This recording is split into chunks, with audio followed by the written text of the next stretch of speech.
Kalau dengar kata Kolombia, apa sih yang pertama kali muncul di kepala kalian? Mungkin Pablo Escobar ya? Atau konflik bersenjata yang nggak ada habisnya. Tapi gimana kalau saya bilang, itu semua cuma sepotong kecil dari sebuah cerita yang luar biasa rumit. Nah, di sini kita akan bedah bareng-bareng perjalanan Kolombia. Dari konflik yang begitu dalam, sampai jadi negara yang penuh kontras seperti sekarang. Kekerasan, narkoba, perang. Ya, selama puluhan tahun, tiga kata inilah yang dipakai media dan budaya pop buat ngegambarin Kolombia. Citra ini nempel banget, sampai-sampai nutupin kisah yang sebenarnya jauh lebih kaya. Tapi kan, di balik semua berita utama yang seram itu, ada sebuah kisah yang luar biasa. Kisah tentang ketahanan, tentang transformasi, dan tentang perjuangan ideologi yang panjang. Inilah kisah nyata Kolombia yang akan kita ungkap sekarang. Oke, untuk bisa ngerti kenapa konflik modern di Kolombia bisa sampai meledak sebegitunya, kita perlu mundur jauh ke belakang, buat lihat di mana apinya berasal. Dan ternyata, apinya itu udah menyala jauh sebelum kartel narkoba pertama muncul. Semuanya berawal dari perpecahan ideologis yang membelah bangsa ini sampai ke akar-akarnya. Jadi, bayangin, ada dua kubu besar. Di satu sisi, ada kaum liberal yang pengennya ada reformasi sosial, negara yang lebih modern, dan gereja dipisahkan dari urusan negara. Nah, di sisi lain, ada kaum konservatif yang berpegang teguh pada nilai-nilai tradisional, pemerintahan pusat yang kuat, dan gereja punya peran penting. Ini bukan cuma beda pendapat politik biasa loh, ini udah kayak pertarungan buat nentuin jiwa bangsa, dan sayangnya sering banget berakhir dengan kekerasan. Semua ketegangan yang udah dipendam bertahun-tahun ini akhirnya sampai juga di titik puncaknya. Dan saat itu terjadi, Kolombia terjerumus ke dalam salah satu periode paling kelam, paling brutal dalam sejarah mereka.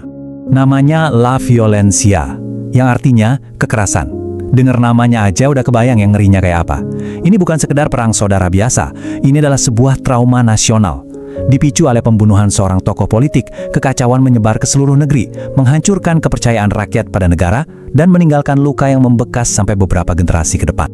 Hasilnya, ratusan ribu nyawa melayang. Dan ini bukan sekadar statistik ya, angka ini mewakili desa-desa yang ludes terbakar, keluarga yang tercerai-berai, dan jutaan orang yang terpaksa kabur dari rumah mereka sendiri. Sebuah tragedi yang skalanya besar banget. Nah, di tengah kehancuran era La Violencia itu, negara seakan-akan kehilangan kendali. Kekosongan kekuasaan ini, ibaratnya, jadi lahan yang subur banget buat munculnya kelompok-kelompok baru yang jauh lebih mematikan. Proses eskalasi konfliknya ini bertahap dan makin lama makin mengerikan. Awalnya, karena negara dianggap gagal, muncullah kelompok-kelompok gerilya sayap kiri yang katanya mau memperjuangkan keadilan. Lalu, boom, perdagangan kokain meledak dan mengubah segalanya. Uang dari narkoba ini mendanai kartel-kartel super brutal. Akhirnya, semua pihak, negara, gerilya, paramiliter, dan kartel saling berperang. Jadilah sebuah konflik multi pihak yang super kacau. Kekuatan kartel narkoba ini jadi benar-benar luar biasa. Mereka bukan lagi sekedar geng kriminal biasa. Mereka ini udah jadi kekuatan ekonomi dan militer yang bahkan bisa menantang negara secara langsung. Mereka merusak institusi dari dalam lewat teror dan suap. Kita maju ke tahun 90-an dan awal 2000-an. Inilah masa di mana Kolombia berada di titik terendahnya. Bagi dunia luar, nama Kolombia itu ya sinonim dengan kekerasan. Dan bagi warganya sendiri, rasa takut itu jadi makanan sehari-hari. Dampaknya terasa di semua lini kehidupan. Angka pembunuhan meroket, jadi salah satu yang tertinggi di dunia. Institusi negara lumpuh karena korupsi dan teror. Tapi korban terbesarnya tentu saja adalah rakyat biasa.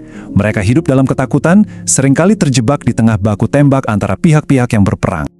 Tapi hebatnya, bahkan di titik paling gelap sekalipun, ada tekad di dalam bangsa ini untuk tidak menyerah. Pelan-pelan, mereka mulai menempuh sebuah jalan yang sangat panjang dan sulit untuk keluar dari jurang kekerasan ini dan mencari perdamaian. Proses ini nggak terjadi dalam semalam, butuh waktu. Dimulai dengan operasi militer besar-besaran di awal tahun 2000-an buat melemahkan kelompok-kelompok bersenjata. Ini kemudian membuka jalan bagi dialog damai yang alot satu dekade kemudian. Dan puncaknya, di pertengahan 2010-an, sebuah perjanjian damai yang bersejarah akhirnya ditandatangani mengakhiri salah satu konflik terpanjang di dunia. Ini adalah sebuah langkah yang luar biasa penting. Oke, perdamaian memang sudah tercapai. Tapi, ini bukan berarti ceritanya selesai. Justru sebaliknya, Kolombia hari ini adalah sebuah tempat yang sangat kompleks. Sebuah bangsa yang hidup dengan bayang-bayang masa lalunya yang menyakitkan, sekaligus dengan harapan besar untuk masa kini. Ada satu kalimat yang rasanya paling pas untuk menggambarkan Kolombia hari ini. Kolombia modern adalah negara yang penuh kontras. Ya, kalimat ini benar-benar menangkap realitasnya. Sebuah bangsa yang secara bersamaan harus berdamai dengan masa lalunya sambil menatap optimis ke masa depan.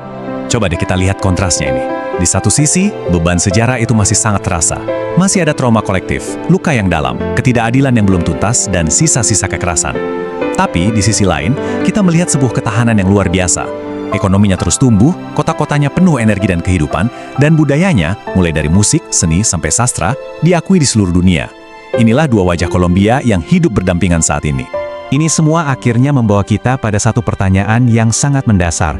Bagaimana sebuah bangsa bisa membangun perdamaian yang abadi di atas fondasi luka yang begitu dalam?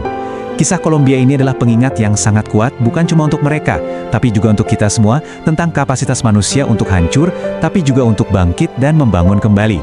Sebuah pertanyaan yang rasanya layak untuk kita renungkan.